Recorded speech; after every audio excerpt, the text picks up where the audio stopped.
Look at all the goats right in here.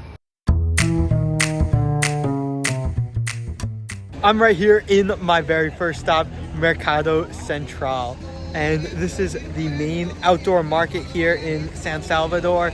And there's so much that you can buy. There's fruits and vegetable stands. There's places for clothing. There's different garments and other souvenirs. Wow, even though it's a Sunday and a lot of stuff is closed today due to the actual mayoral election happening here, it's still so lively. So we're gonna check it out. When it's at its peak hours, the streets become so packed. I love how I walk and there are just all the different vegetable stands. I love what this bakery has. I mean, just look at all of the different sweets, all the different pastries that there are. So many different variations, and they are huge as well. I mean, look at this right here, how big these are.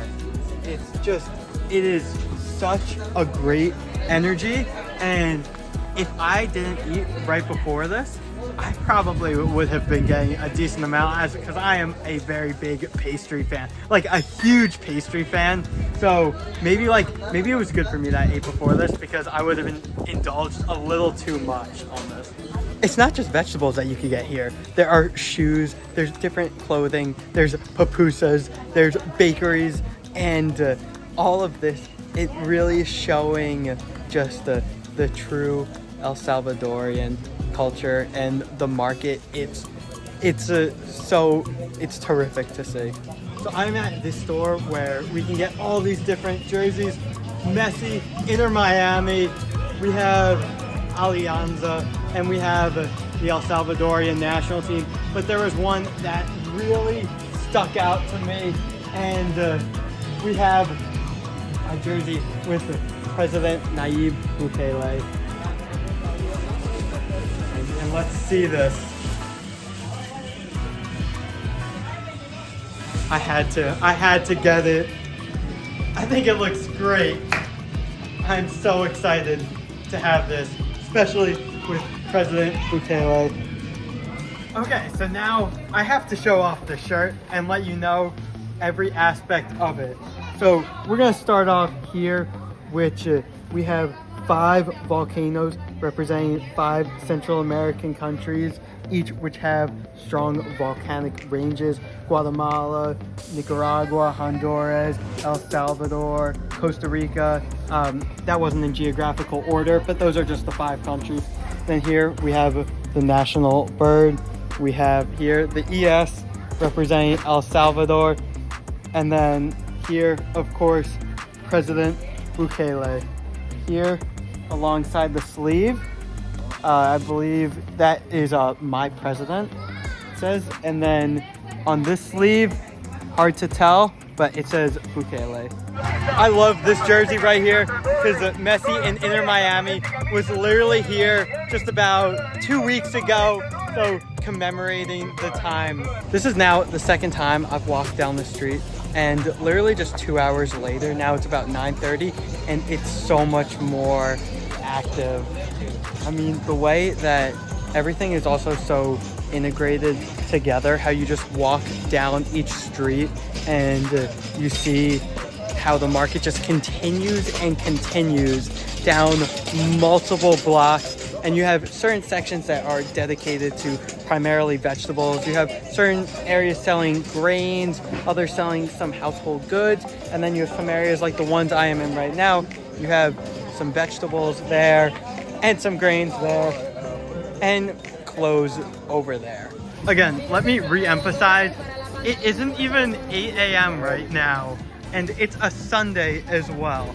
So just take this and make the energy 10 times the amount. I love how you have people making food on the street, the vegetable stands. I've now been walking for about 15 minutes and the markets are still just continuing. I mean, it feels like they're endless, and as you can see, like with the umbrellas behind me, I love how colorful everything is too. You know, one thing I didn't expect was to be seeing jewelry stands. And I think this is great just because jewelry is typically, you know, the quality here looks very, very nice.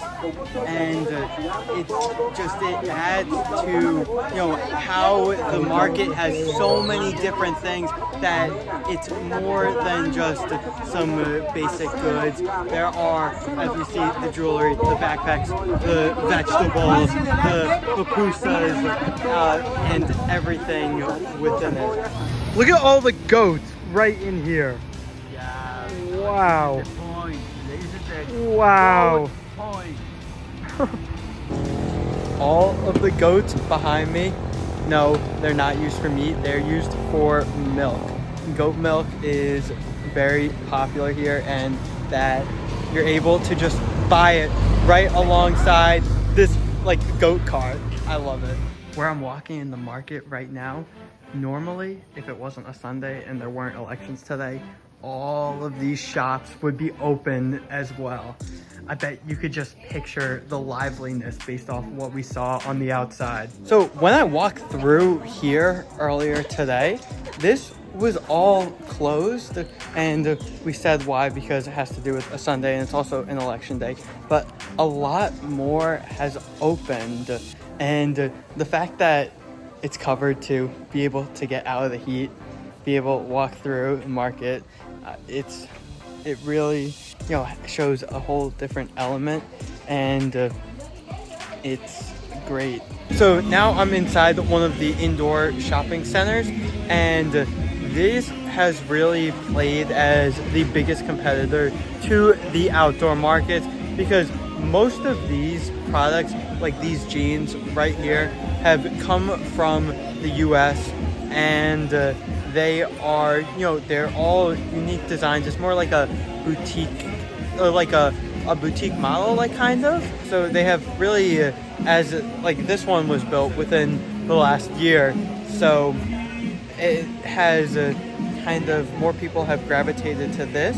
Don't get me wrong, the markets are still absolutely massive, but yeah, this is taking over a little bit. It's all a part of the government's plan as well to try to not necessarily take the markets off the street, but to consolidate them, to get them like more into like actual buildings, because as you can see with the markets, you walk through, can't drive through, and it's just that many people. And the shops, which normally, you know, are like actually inside buildings, and you walk into a building from the sidewalk, the shops are like located like on the sidewalk, so the pedestrians have to walk through the street, and yeah, it's causing massive congestion. So the government has really attempted to you know, bring forth these indoor markets more, also because it's easier for taxing as well.